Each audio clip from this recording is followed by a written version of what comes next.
안녕하세요. 인간관계론 3반 10조 조정을 맡은 손희준입니다. 저희 조는 이번 과제를 통해 인간관계의 갈등 사례 및 해결 방안을 주제로 발표를 준비했습니다.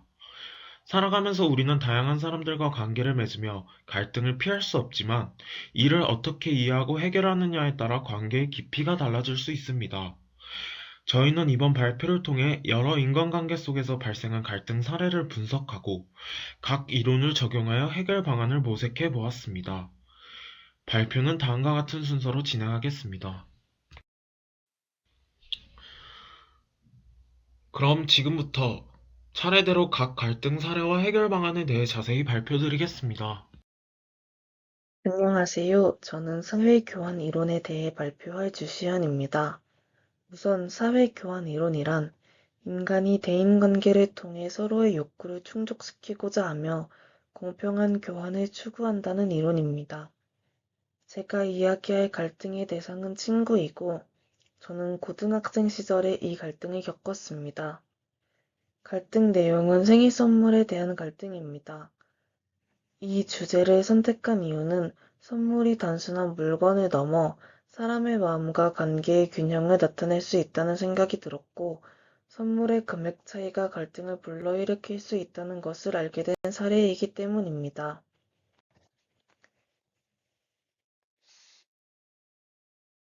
갈등 상황으로는 저는 아직 경제적 여유가 부족했고 선물의 금액보다 그 의미와 마음이 중요하다고 생각했습니다. 저는 친구에게 줄 생일 선물을 준비할 때 주어진 용돈 내에서 고민하며 선물을 주었지만 친구는 제 선물을 받고 본인이 준 만큼 돌려받지 못했다는 생각에 서운함을 느꼈고 이 관계에서 자신이 더 많은 노력을 하고 있다고 생각했습니다. 그 이후에 저는 친구와 멀어졌다는 생각이 들어 친구에게 그 이유에 대해 물어보았고 친구는 생일 선물에 관한 이야기를 꺼내었습니다.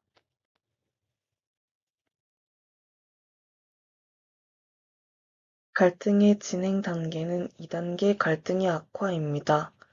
친구는 제 선물을 받고 서운함을 느꼈지만 그 감정을 바로 말하지 않았습니다. 그로 인해 저와 친구 사이에 서서히 거리감이 생겼습니다. 이때 저는 조금 억울한 감정이 들었습니다. 제 입장에서는 마음을 담아 준비한 선물이고 금액 차이가 크게 문제가 되지 않는다고 생각했기에 선물의 금액에만 집중하는 친구에게 서운함을 느꼈습니다.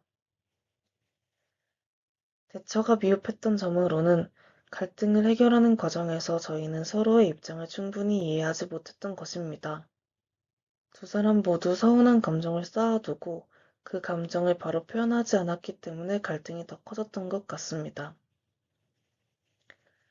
이런 상황을 반복하지 않기 위해 앞으로는 서로에게 서운한 점이 생기면 그때그때 이야기하려고 합니다. 서로의 입장을 존중하며 감정이 쌓이지 않도록 소통하는 것이 중요하다는 것을 깨달았습니다.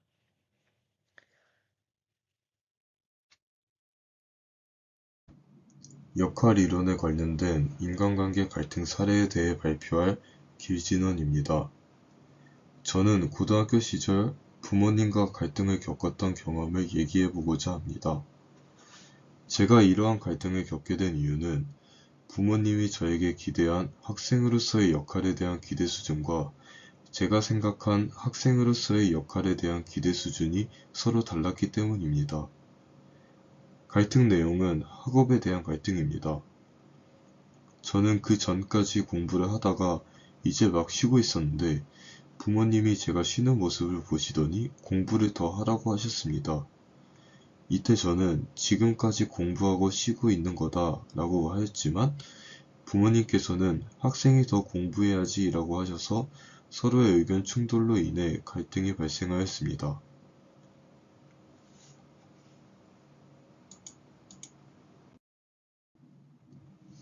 갈등 상황은 앞서 말했듯이 저는 공부하고 쉬는 것이다 라는 입장이고 부모님께서는 더 공부하라는 입장이셨습니다. 갈등 진행 단계는 2단계 갈등의 악화입니다.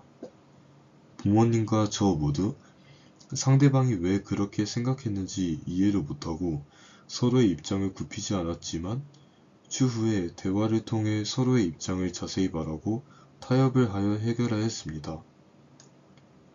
대처 미흡한 점은 초반에 자신의 생각을 상대방에게 전달할 생각 없이 대화를 회피하였고 자신의 의견만을 고집했던 점입니다. 향후에 비슷한 상황이 발생했을 때에는 서로가 생각하고 있는 기대 수준을 진솔한 대화를 통해 공유하고 타협점을 찾아가며 조율해야겠다고 생각하였습니다. 안녕하십니까. 교류분석 이론 설명을 맡은 박현신입니다. 교류분석 이론이 무엇인지 먼저 설명드리겠습니다. 교류분석 이론은 인간의 심리적 상호작용을 분석하기 위해 부모 자아, 성인 자아, 아동 자아의 세 가지 자아 상태를 활용하여 개인의 대화 패턴과 행동이 어떤 자아 상태에서 비롯되었는지 설명하는 심리학 이론입니다. 이제 세 가지 자아에 대해 자세히 설명드리겠습니다.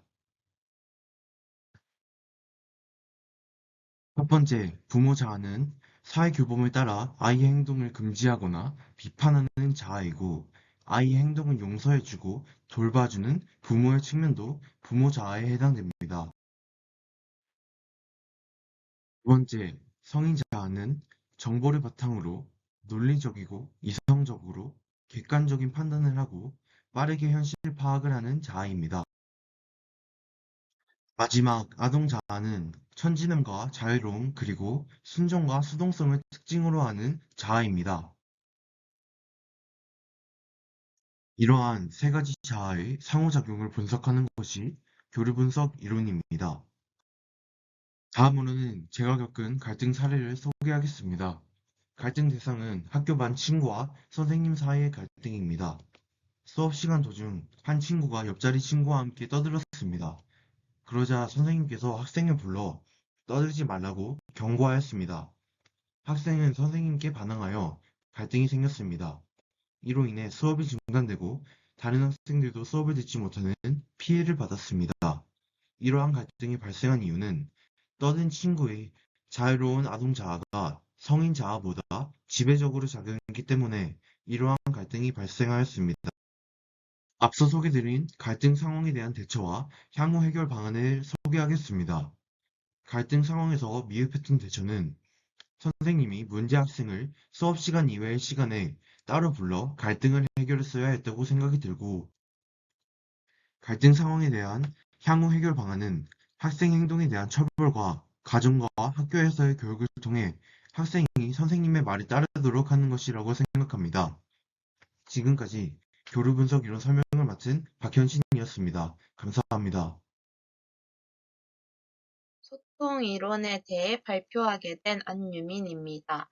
먼저 소통 이론 중 상호작용적 의사소통에 대해 설명드리겠습니다.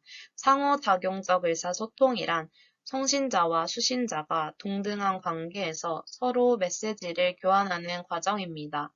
이 갈등은 언니와 학창 시절에 옷과 관련하여 발생하였습니다.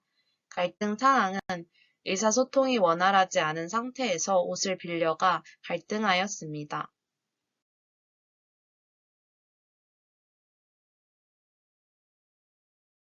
다음은 갈등의 진행 단계입니다. 평소에 언니와 옷을 공유하여 입곤 합니다. 옷을 입는 것을 허락받기 위해 언니가 잠든 상태였지만 깨워 허락을 받았습니다. 이후 해당 사실을 기억하지 못하고 화를 내어 적대 공격적 의사소통으로 갈등이 악화되었습니다. 대처 미흡한 점은 첫째, 각자의 상황만을 생각한 것입니다. 저는 허락받았는데 기억을 못하는 거다라는 입장만을 주장하고 상대방은 허락해 준 적이 없다는 입장만을 주장하였습니다. 둘째, 의사소통 스타일이 적대 공격적인 점입니다. 향후 해결 방안은 자기 중심적 태도를 버리고 상대방의 생각과 감정을 고려해야 합니다. 또한 상호작용적 의사소통이 원활하게 이루어지고 있는지 확인해야 합니다.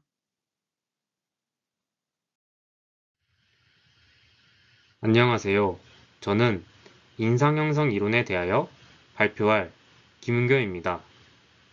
먼저 인상형성 이론이란 사람에 대한 첫인상을 다양한 단서로 빠르게 형성하는 과정입니다. 제가 이 이론을 선택한 이유는 최근에 있었던 일이면서 가장 기억에 남았던 사건과 잘 맞는다고 생각하였기 때문입니다. 인상 형성 이론을 이용한 저의 갈등 경험을 소개하자면 대상은 저의 고등학교 3학년 때 친구이고 갈등 내용은 친구와 도서관에서 소음 관련하여 갈등이 있었습니다. 저는 평소에 친구가 말이 많다고 생각하고 있어서 도서관에서도 친구가 시끄럽게 할까봐 걱정했습니다. 그래서 친구에게 조용히 하라고 충고하였습니다. 하지만 친구는 평소에는 소란스러워도 도서관에서는 조용히 행동하려 했고 저의 충고를 듣고 기분이 상했습니다. 이 과정에서 친구와 제가 서로를 이해하지 못해서 오해가 생겨 갈등이 악화되었습니다. 이러한 상황에서 저의 대처는 미흡하였습니다. 표현이 직설적이었고 상대방의 입장을 공감하는 태도도 부족했습니다. 향후 이런 상황에서는 좀 더 부드럽고 배려 있는 표현을 사용하고 상대방의 감정을 읽고 바로 공감하거나 사과하는 태도를 갖춰야 하겠다고 생각하였습니다. 감사합니다. 안녕하세요. 빠른 판단 단계를 발표하게 된 10조 이해나입니다. 빠른 판단 단계는 상대방을 자신의 과거 경험이나 상식에 근거하여 빠르게 평가하는 단계입니다. 이 갈등을 발표 주제로 정한 이유는 이때 이런 갈등이 발생한 게 처음이라 너무 당황했어서 기억에 남았기 때문입니다. 갈등 대상은 친구이고 갈등 발생 시기는 중학교 1학년 때입니다. 이때 저는 성별 고정관념을 갖고 이 친구를 판단했던 것 같습니다. 제 주변 남자친구들은 보통 말장난을 걸어도 딱히 상처받지 않고 넘기거나 받아줬는데 갈등이 발생했던 친구도 남자라서 그럴 것이라고 일반화했던 것 같습니다. 상대방은 저의 장난에 상처받았지만 소심해서 제대로 말하지 못했고 저는 아무런 말이 없어서 괜찮은 줄 알고 계속 장난을 쳤습니다. 갈등은 약화 단계까지 진행되었는데 대화를 마무리 짓지 못하고 관계가 단절되었습니다. 이때 대처가 미흡했던 점은 친구가 상처받았다는 것을 알았을 때 제대로 사과했어야 하는데 그러지 않았었습니다. 또 다시 이런 일이 발생하지 않도록 상대방의 입장을 먼저 생각해보고 행동해야겠지만 향후 이런 일이 또 발생한다면 정중히 사과하고 싶습니다. 발표 들어주셔서 감사합니다. 안녕하세요. 저는 평가 단계를 기반으로 연인 간의 갈등 사례를 발표하게 될 손희준이라고 합니다. 우선 제가 평가 단계를 선택한 이유는 상대방을 평가하는 과정을 통해 나 자신을 돌아보고 더 건강하고 좋은 인간관계를 형성하는 데 도움을 받을 수 있을 거라 생각했기 때문입니다. 갈등의 대상은 여자친구였고 시기는 작년이었습니다. 당시 저는 여자친구가 바라는 모습에 맞추기 위해 여러 가지로 노력했습니다. 말투를 부드럽게 바꾸거나 취향을 존중하며 행동을 조심했습니다. 하지만 여자친구는 제가 기대하는 모습, 즉 제가 바라는 관심이나 표현, 행동 방식에 대해 거의 변화나 노력을 하지 않았습니다. 결국 나는 너를 위해 이렇게 변화하고 노력을 했는데 너는 왜 나를 위해 노력을 하지 않는 거야? 라는 서운함이 쌓였고 이 차이가 결국 다툼으로 이어지게 되었습니다. 이 갈등은 평가 단계의 세 가지 구별과 관련되어 있습니다. 첫 번째, 상응의 규범입니다. 저는 여자친구를 위해 변화를 했으니 여자친구도 어느 정도 나를 위해 노력해주기를 기대했습니다. 둘째, 공평성의 규범입니다. 한쪽만 노력한다고 느끼면서 관계의 균형이 깨졌고 불공평하다는 감정이 강하게 들었습니다. 세 번째, 헌신입니다. 서로를 위해 변화하려는 노력도 헌신의 일부인데 상대방이 이에 응답하지 않으면서 헌신에 대한 의심이 생겼고 관계에 대한 신뢰도가 약해지기 시작했습니다.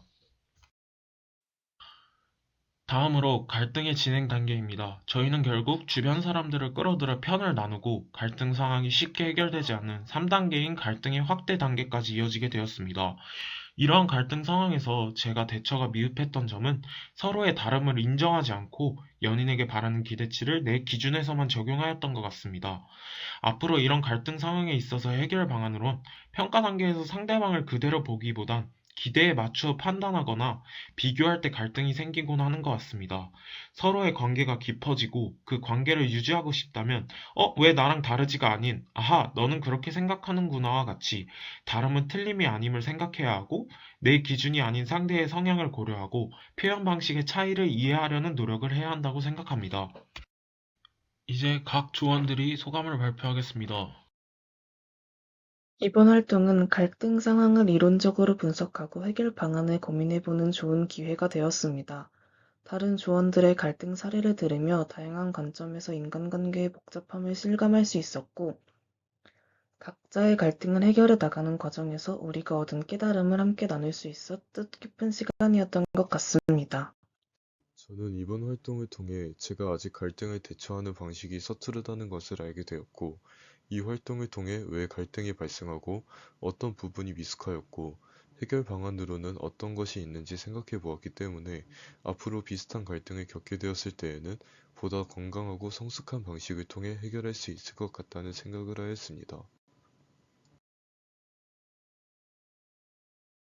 프로젝트를 하면서 수업 시간에 배운 이론에 대해 더욱 자세히 공부할 수 있어서 좋았고, 팀원들과 같이 프로젝트를 하면서 친분을 쌓을 수 있어서 좋았습니다.